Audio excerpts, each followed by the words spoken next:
Trump അധികാരത്തിൽ വന്നതിന് ശേഷം അമേരിക്കയുടെ ഭാഗത്തു നിന്ന് വിദേശ രാജ്യങ്ങളെ ഭീഷണിപ്പെടുത്തുക, തീരുവ ചുമത്തുക, ഇപ്പോൾ ആ രാജ്യം പൂർണ്ണമായി തന്നെ ഒറ്റപ്പെട്ടു നിൽക്കുന്ന ഒരു അവസ്ഥയുണ്ടല്ലോ. ഇന്ത്യ, ചൈന, റഷ്യ അടക്കമുള്ള പുതിയ രാജ്യങ്ങൾ കരുത്തേകി വരികയാണ്.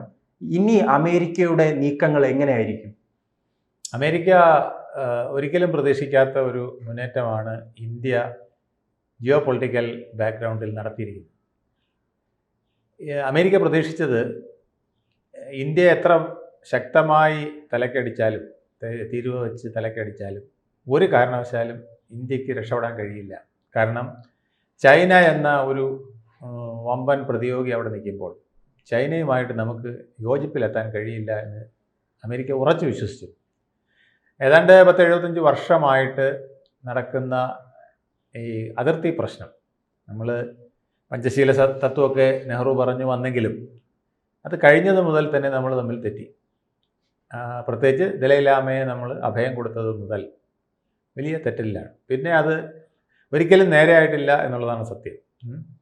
ഒന്ന് ചിരിച്ചാൽ അടുത്തത് ചതിക്കും, പിന്നെയും ചിരിക്കും, പിന്നെയും ചതിക്കും. അങ്ങനെയാണ് ഇതുവരെ നമ്മുടെ ചൈനയെക്കുറിച്ച് ഉള്ള നമ്മുടെ നിലപാടുകൾ അങ്ങനെയാണ് പോയിരുന്നത്. നരേന്ദ്രമോദി വന്നപ്പോൾ ആദ്യം അതിന് ഒരു മാറ്റം വരുത്താൻ ശ്രമിച്ചു 2014. പക്ഷേ അദ്ദേഹം മിസറബിളി ഫെയിൽഡ്. അത് കഴിഞ്ഞ് അദ്ദേഹം ആ ശ്രമം ഉപേക്ഷിച്ചു. ചൈനയുമായിട്ട് ശക്തമായി പ്രതിരോധിക്കാൻ അദ്ദേഹം തീരുമാനിച്ചു. നമ്മുടെ പോർമുഖങ്ങൾ എല്ലായിടത്തും, ഗാൽവാൻ അടക്കമുള്ളിടങ്ങളിലൊക്കെ അദ്ദേഹം റോഡുകൾ, ലഡാക്കിലെ എല്ലാം റോഡുകൾ കൊണ്ടുവരിക, അരുണാചൽ പ്രദേശിലേക്ക് റോഡുകൾ, വേണ്ട സൗകര്യങ്ങളെ കൊണ്ടുവന്ന ഒരു പ്രതിരോധത്തിലാണ്. കൃത്യമായ അടിസ്ഥാന സൗകര്യം കൊണ്ടുവരികയും നമ്മൾ പ്രതിരോധത്തിലേക്ക് നീങ്ങുകയും ചെയ്തു. അപ്പോൾ അമേരിക്ക തീർച്ചയായിട്ടും വിശ്വസിച്ചത് ഇനി അമേരിക്കയ്ക്ക് ഒന്നും ഭയക്കണ്ട, ഇവൻ ചൈനയുടെ ശത്രു തന്നെയാണ്. ചൈനയും അതുപോലെ തന്നെയാണ് നമ്മളെ കണ്ടിരുന്നത്, മാറാനും വഴിയില്ല എന്ന് വിചാരിച്ച് അങ്ങനെ നമ്മളെ സമയമായപ്പോൾ സംഘർഷം കൂടെ ഉണ്ടായപ്പോൾ അത് ഉറപ്പിച്ചു, വളരെ പൂർണ്ണമായിട്ട് ഉറപ്പിച്ചു. പ്രത്യേകിച്ച് പാകിസ്ഥാന് തെളിഞ്ഞും ഒളിഞ്ഞും സപ്പോർട്ട് കൊടുക്കുകയും പാകിസ്ഥാൻ ആയുധങ്ങൾ കൊടുക്കുകയും UN തന്നെ പാകിസ്ഥാൻ ചെയ്ത ഏറ്റവും ഹീനമായ നരഹത്യക്ക് ചൈന മാത്രമാണ് നേരെ ഒരു അപലപിക്കുക പോലും ചെയ്യാതിരുന്നത്. അപ്പോൾ ട്രംപ് വിചാരിച്ചത് തീർന്നു, ഇനി ഇവർ തമ്മിൽ ഒരിക്കലും യോജിക്കില്ല എന്നതാണ്. പക്ഷേ എങ്ങനെയൊക്കെയോ ട്രംപിൻ്റെ പ്രതിസന്ധിക്ക് പ്രതിവിധി കാണാനായി മുന്നോട്ട് നീങ്ങിയ നരേന്ദ്രമോദിക്ക് പുടിൻ എന്ന വ്യക്തിത്വത്തിന് മുന്നിൽ ചില കാര്യങ്ങൾ തുറന്നു പറയുകയും ആ സന്ദർഭങ്ങളിൽ അവർ തമ്മിലൊരു ധാരണയുണ്ടാക്കുകയും ചെയ്തു. നമുക്ക് ഒരു ലോകശക്തി ആകേണ്ടിയിരിക്കുന്നു. ഇന്നിപ്പോൾ ഒരു യൂണിപോളാർ സിസ്റ്റത്തിലാണ് നിൽക്കുന്നത്. USA ആണ് ഏറ്റവും മുകളിൽ നിൽക്കുന്നത്. റഷ്യ ഇന്ന് വളരെ ദയനീയമായ അവസ്ഥയിലാണ്. ഇന്ത്യക്കും നമുക്ക് നിങ്ങൾക്ക് മുമ്പുണ്ടായിരുന്ന രീതിയിലുള്ള ഒരു സ്റ്റാറ്റസിലേക്ക് കൊണ്ടുവരാതിരിക്കാനാണ് ഇവർ ശ്രമിച്ചുകൊണ്ടിരിക്കുന്നത്. ചൈനയ്ക്കും ഈ പറഞ്ഞതുപോലെ സ്റ്റാറ്റസ് ഉണ്ടെങ്കിലും അവർക്കും ഒറ്റയ്ക്ക് നിന്ന് US നേരിടാനുള്ള കരുത്ത് ഇപ്പോൾ ഇല്ല. അപ്പോൾ നമുക്ക് 3 പേർക്കും ഒന്നിക്കണം എന്നുള്ളതാണ് കസനിൽ നടന്ന ചർച്ചയുടെ പരിണിത ഫലം. ആദ്യമായിട്ട് അതാണ് ഉണ്ടായത്. അപ്പോഴും ചൈന നമ്മളുമായിട്ട് ചേരാൻ പറ്റുമോ എന്ന സംശയമാണ് നരേന്ദ്രമോദി ഉന്നയിച്ചതെന്നാണ് അറിയുന്നത്. പക്ഷേ പുടിനാണ് അതിന് ഞാൻ അത് ഉറപ്പു തരാം, ചൈനയിൽ നിന്നും പോസിറ്റീവ് സൈൻസ് ഉണ്ടാവും എന്ന് പറയുകയും പോസിറ്റീവ് സൈൻസ് ഉണ്ടായാൽ മാത്രം പോരാ, പോസിറ്റീവ് ആക്ഷൻസും കൂടെ വരികയാണെങ്കിലേ ഞങ്ങൾ കൂടുതൽ മുന്നോട്ടുള്ളൂ എന്ന ഒരു കർക്കശമായ നിലപാടാണ് പുടിനുമായിട്ട് അദ്ദേഹം എടുത്തത്. അത് തീർച്ചയായിട്ടും ഉണ്ടാകും എന്ന് പുടിൻ പറഞ്ഞപ്പോഴും നരേന്ദ്രമോദിക്ക് പൂർണ്ണമായ വിശ്വാസം ഉണ്ടായില്ല. അദ്ദേഹം ചൈനയിൽ പോകുന്നതിന് മുമ്പ് എന്താ ചെയ്തത്? ആദ്യം ജപ്പാനിലേക്കാണ് പോയത്. ജപ്പാനിൽ പോയി നമുക്ക് വേണ്ട ട്രേഡ് എഗ്രിമെൻറ്റ്സും വളരെ 6000 ലക്ഷം കോടിയുടെ ട്രാൻസാക്ഷനും മറ്റു കാര്യങ്ങളൊക്കെ ആയിട്ട് വലിയ തോതിൽ ഒരു പൊതു ട്രാൻസാക്ഷൻ മെത്തേഡ് ഉണ്ടാക്കി, ഒരു ട്രേഡ് റിലേഷൻഷിപ്പും ഒക്കെ ഉണ്ടാക്കി കഴിഞ്ഞതിന് ശേഷമാണ് തിരിച്ച് ചൈനയിലേക്ക് പോയത്. ചൈനയിലും അദ്ദേഹം കണിശമായി പറഞ്ഞു, ഞങ്ങൾക്ക് 2 കാര്യങ്ങളാണ് വേണ്ടത്. ഒന്ന് പരസ്പര വിശ്വാസം, രണ്ടാമത്തേത് പരസ്പര ബഹുമാനം. പരസ്പര ബഹുമാനം എന്ന് പറയുന്നത് US-നോടും അതുപോലെ തന്നെ ചൈനയോടും പറഞ്ഞ ഒരു വാക്കാണ്. പൊതുവായിട്ടാണ് അദ്ദേഹം പറഞ്ഞത്. 2 രാഷ്ട്രങ്ങൾ തമ്മിൽ ബന്ധപ്പെടുമ്പോൾ ഇത് വേണം, പരസ്പര ബഹുമാനം വേണം എന്ന് വെച്ചാൽ നാം ഈ ശീതയുദ്ധ സമയത്ത് കണ്ടതാണ്. ഈ രണ്ട് ചേരിയായിട്ട് തിരിയുന്നത്. അങ്ങനെ ഒരു ഭാവിയിൽ തന്നെ ഒരു രണ്ട് ചേരിയായി ലോകം അല്ല, ചെയ്യുമോ? ഒരു രണ്ട് ചേരിക്കുള്ള സ്കോപ്പ് പോലും ഇല്ലാതായിരിക്കുന്നു എന്നുള്ളതാണ്. അത് നിങ്ങൾ ഒറ്റപ്പെട്ടു. വളരെ ദയനീയമായ ഒരു അവസ്ഥയിലാണ് ട്രംപ് ഇന്ന് എത്തിയിരിക്കുന്നത്. അത് അവരുടെ മുൻ വിദേശകാര്യം കൈകാര്യം ചെയ്തിരുന്ന, അതുപോലെ തന്നെ അവരുടെ സെക്യൂരിറ്റി അഡ്വൈസറും ഒക്കെ ആയിരുന്ന ജെയിംസ് കള്ളിവൻ കറക്റ്റായിട്ട് പറഞ്ഞു. ട്രംപ് ഇന്നുകൊണ്ട് എത്തിച്ചിരിക്കുന്നത് അമേരിക്കയെ ഒരു വല്ലാത്ത പതനത്തിലാണ്.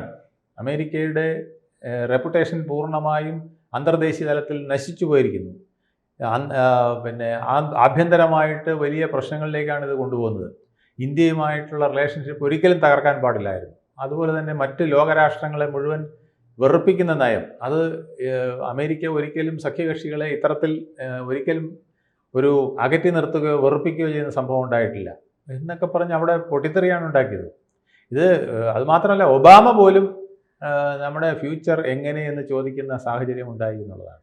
അപ്പോൾ ഡെമോക്രാറ്റ്സും അതുപോലെ തന്നെ റിപ്പബ്ലിക്കൻസിലെ ചില ആൾക്കാർ വരെ പറയാൻ തുടങ്ങി, മുറുമുറുക്കാൻ തുടങ്ങി. കാരണം അവരുടെ പാർട്ടി എന്നുള്ളതിലേക്ക് അവർക്ക് പൂർണ്ണമായിട്ടും പറയാൻ പറ്റില്ല, പക്ഷേ അവർ മുറുമുറുക്കാൻ തുടങ്ങി.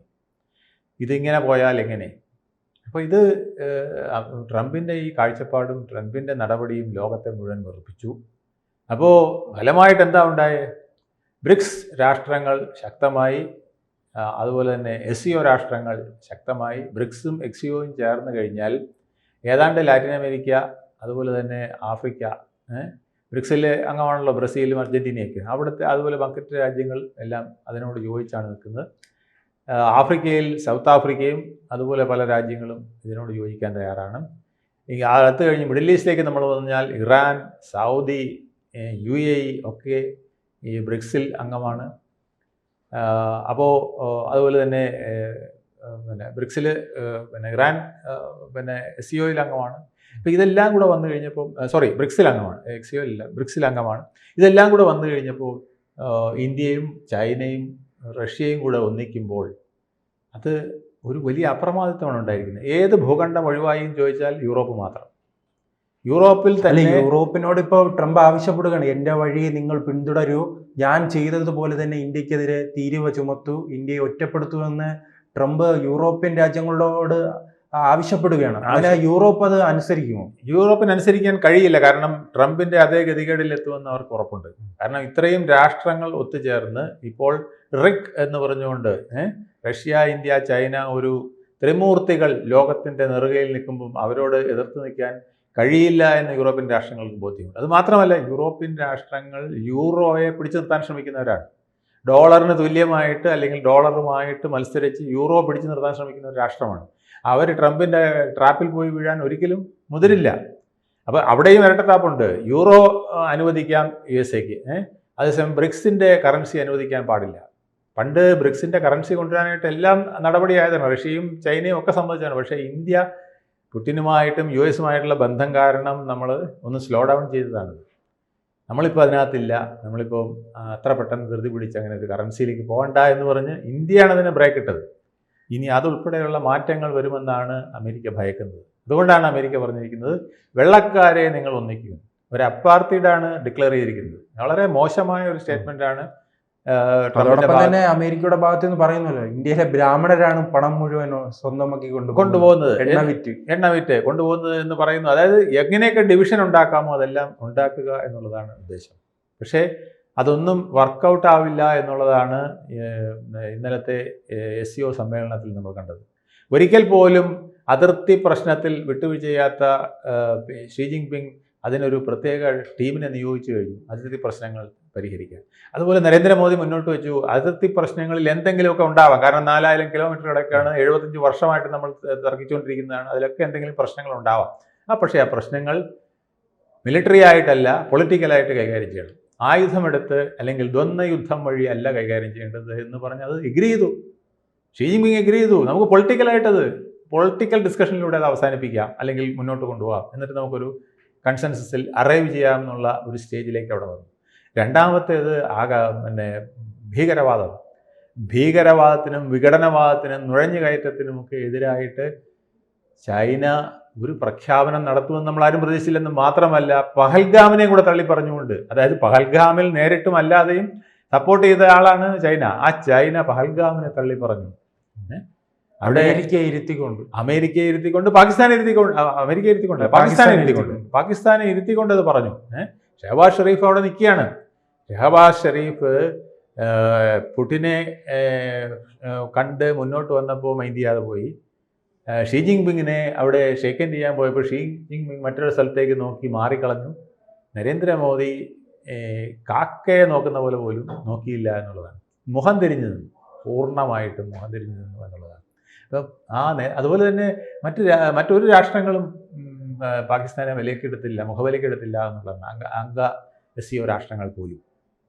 അപ്പോൾ അത് കാണിക്കുന്നത് ഇന്ത്യക്ക് ഇന്ന് ഒരു ജിയോ പൊളിറ്റിക്കൽ അറ്റ്മോസ്ഫിയർ മാറ്റിയെടുക്കുന്നതിൽ നിർണായകമായ സ്ഥാനം വന്നിരിക്കുന്നു.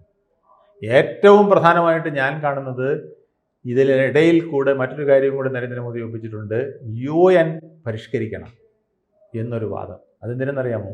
ഇപ്പോഴാണ് പറ്റിയ സമയം. അദ്ദേഹം വളരെ നാൾ ആഗ്രഹിക്കുന്നതാണ് ഇന്ത്യ സെക്യൂരിറ്റി സ്ഥിരാംഗത്വത്തിൽ വരണം, നമുക്ക് വീറ്റോ പവർ വേണം. അതിന് അദ്ദേഹം നമ്മളെ അല്ല എടുക്കുന്നത്. അദ്ദേഹം പറയുന്നത് 5 രാഷ്ട്രങ്ങൾ വേണം, അതിനൊരു കോണ്ടിനെൻ്റൽ വൈസ് ഒരു പ്രാതിനിധ്യം വേണം. ലാറ്റിൻ അമേരിക്കയിൽ നിന്ന് ബ്രസീൽ വരണം, ആഫ്രിക്കയിൽ നിന്ന് സൗത്ത് ആഫ്രിക്ക വരണം, അറേബ്യൻ രാഷ്ട്രങ്ങളിൽ നിന്ന് പശ്ചിമേഷ്യയിൽ നിന്നും ഒക്കെ ആയിട്ട് ഒന്നുകിൽ സൗദി അല്ലെങ്കിൽ UAE വരണം. പിന്നെ ഏഷ്യയുടെ അങ്ങേയറ്റം കിഴക്ക് ഭാഗത്ത് വരുന്ന ജപ്പാനെ ഉൾക്കൊള്ളിക്കണം. ഇത്രയും ആകുമ്പോൾ പിന്നെ ലോകത്തെ ഏറ്റവും വലിയ പോപ്പുലേഷനുള്ള ഏറ്റവും വലിയ ശക്തിയായി നിൽക്കുന്ന ഇന്ത്യയെ കൂടെ ഇതിനകത്ത് ചേർക്കണമെന്ന് മോദിക്ക് പറയേണ്ട കാര്യം തന്നെയല്ലേ? ഇവരെല്ലാം കൂടി ചേരുമ്പം. എന്നാൽ ഇത്രയും വരുമ്പോൾ ഇന്ത്യയും കൂടെ വരണം എന്ന് പറയാൻ ആരും മടിക്കില്ല എന്നുള്ളതാണ് നരേന്ദ്രമോദിക്ക് ഉറപ്പുള്ള കാര്യം. ആ വിധത്തിലേക്ക് അന്യൻ്റെ കാര്യം പറഞ്ഞുകൊണ്ട് നമ്മുടെ കാര്യം നേടാനായിട്ടുള്ള ശ്രമം അദ്ദേഹം തുടങ്ങിയിരിക്കുകയാണ്. ഇത് ജിയോ പൊളിറ്റിക്കൽ അറ്റ്മോസ്ഫിയറിൽ മാത്രമല്ല, അമേരിക്കയുടെ ഒറ്റപ്പെടലിലും കൂടെ ചെന്നെത്തിയിരിക്കുകയാണ്. ഇവിടെ നമ്മുടെ പ്രതിപക്ഷ നേതാവ് രാഹുൽ ഗാന്ധി പറയുന്നത് പോലെ അല്ല സംഭവിക്കുന്നത്. ഇന്ത്യയുടെ നട്ടെല്ല് വിളക്കിയോ നടുവൊടിയോ അല്ല ചെയ്തത്. ഇവിടെ അമേരിക്കയുടെ നട്ടെല്ല് വളഞ്ഞു, നടുവൊടിഞ്ഞു എന്നുള്ളതാണ് സത്യം. കൂടുതൽ വാർത്തകളും വിശേഷങ്ങളും നിങ്ങളിലേക്ക് എത്താൻ ABC മലയാളം സബ്സ്ക്രൈബ് ചെയ്യുക, ബെൽ ബട്ടണും അമർത്തുക.